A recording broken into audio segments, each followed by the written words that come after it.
What is happening, all YouTube warriors out there? Range Day Bro back at it again, and today I have a very special video for you guys going over the Deadair Nomad 30 that you see here. We're going to be playing a little bit of dress up, trying it on different rigs, different barrel lengths, different kind of setups, and then just talking about why you may want the Nomad 30 over something like the Deadair Sandman S or the thousands of other options that are out there in the market. So without further ado, let's get into it.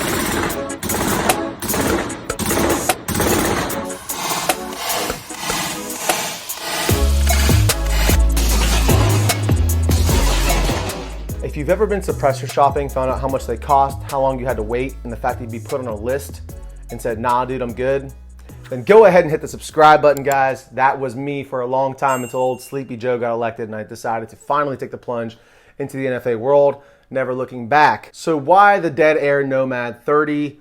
Well, that's going to be up to you guys and your applications, but what I'm going to talk about today is the specs, talk about a little bit of my experience with it, what it sounds like, what it feels like. Also, just show you how it looks on several different rigs. So right now we have it on the DDM4 PDW. This is a 7-inch 300 blackout. I am utilizing the Deadair Chemo quick detach system on here, which attaches to their Chemo muzzle devices. So it's a real quick tapered type ratcheting. Sounds like a ratchet, but it's really a tapered type mounting platform, which gives you really consistent lockup every time you put this on and off, so you don't have too much point of impact shift. But the other cool thing about the Chemo, does add a little bit of weight and a little bit of length, but again, quickly and easily on the, especially on the Key Micro, because this shoulder is shorter, so angle of the taper is more intense on the short guy versus the flash hiders, and so it's a really quick, like almost a quarter turn till it's tight, and then you're good to go. So it's about as quick as you can get as far as a quick detach for a suppressor system. So I really like that.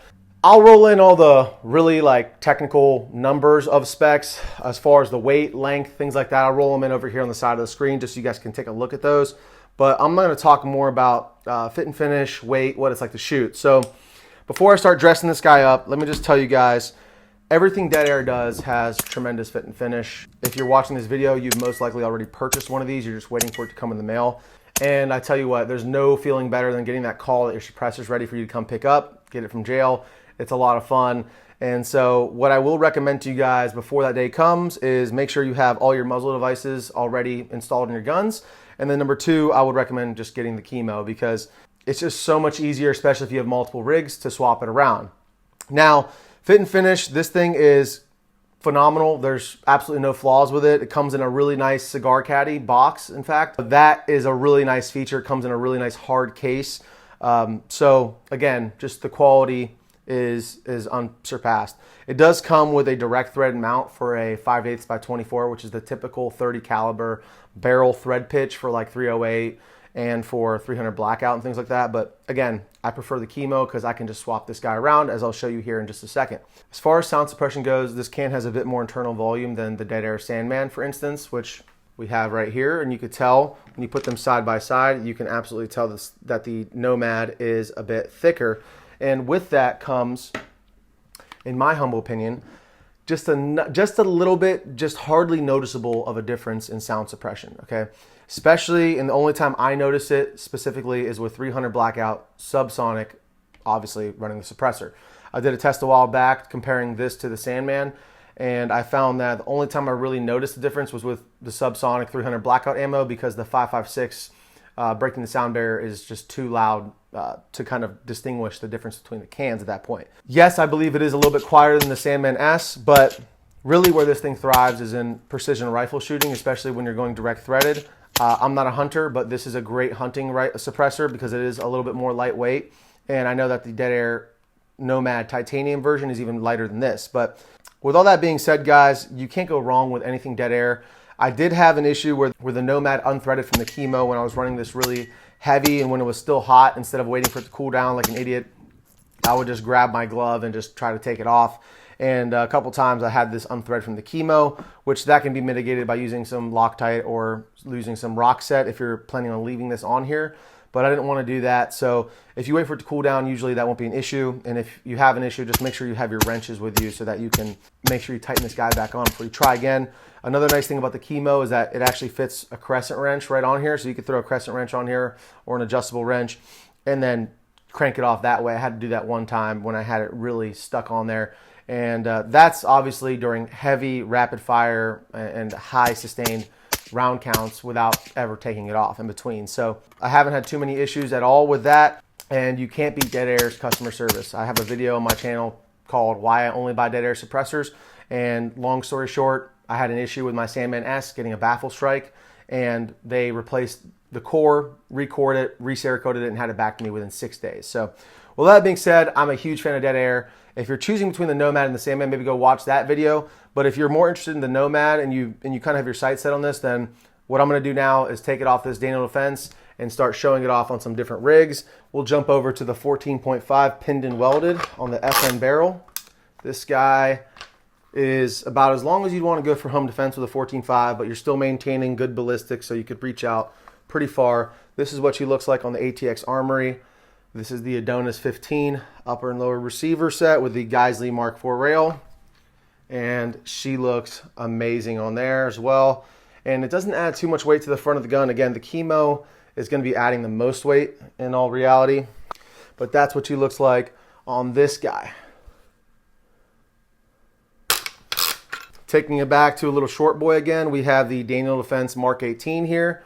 This guy is typically running my Deadair Sandman S because that is my dedicated duty can. But this is what she looks like on here. Really amazing addition to the Mark 18. And I have to mention as well, you can change out the end caps on these guys. So I have the 5.56 flash hider end cap on the Sandman S. This same end cap will work on the Nomad. So you don't have to worry about parts interchangeability. It's all the same thread pitches. You just want to make sure you're buying the right thread pitch for the Chemo adapter because they do have two versions of this. So that's what she looks like on the Deadair Defense Mark 18 SBR, a fan favorite on the channel. So now I use my Deadair Defense SBR lower with the custom Aero Precision and Ballistic Advantage Geisley 10.3 inch upper receiver. This guy's chambered in 300 blackout, and that's what she looks like on the 300 blackout. Pretty badass. All right, so now we have the BCM 14.5 pinned and welded with the Deadair flash hider up here. There we go. So that's what she looks like on the BCM. Very cool. This is one of my more lightweight rigs right here, so the Nomad is a great addition to this. It's a lot lighter than the Sandman S. So, finally, I saved one of the best for last. I have the Honey Badger Killer here. This is the Aero Precision builder set that I was saving, and I had that whole budget build video on. I love this thing.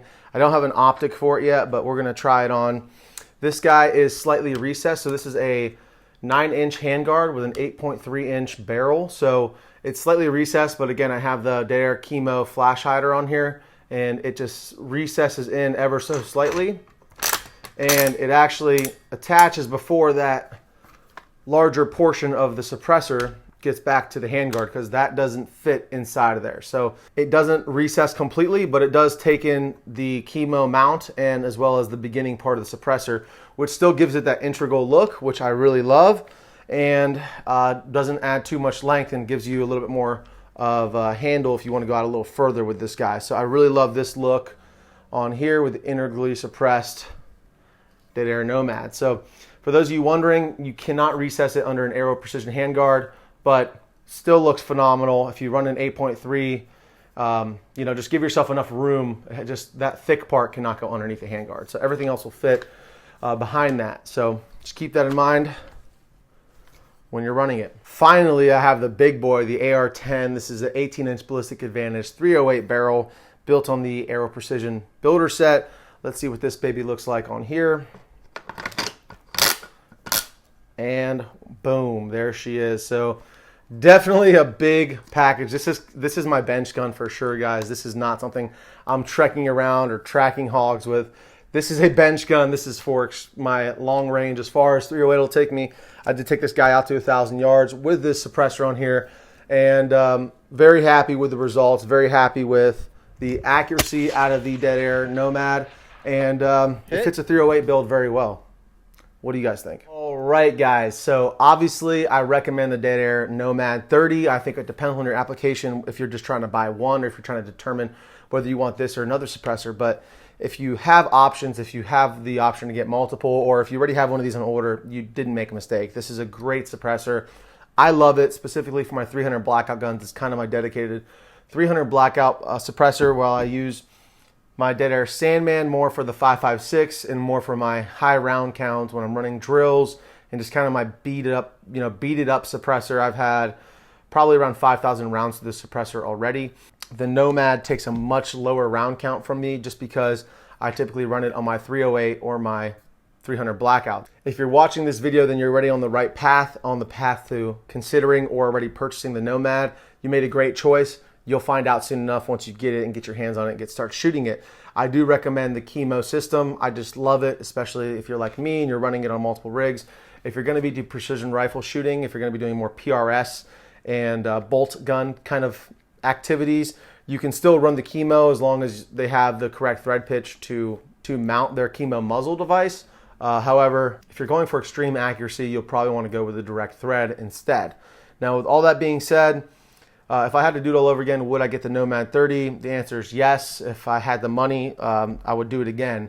And that's because it does serve a little bit of a different purpose. It does get you just that little bit more quiet. It also uses the same exact end caps as the Sandman, so they're interchangeable. You don't have to buy more than one end cap unless you want to be running both 5.56 end caps at the same time. So that's going to do it for today's video, guys. If it's your first time here, please like, comment, and subscribe. If you're a return viewer, then thank you for your loyalty, you sexy YouTube warriors. And until next time, stay safe, stay dangerous. Rage Day Bro, out.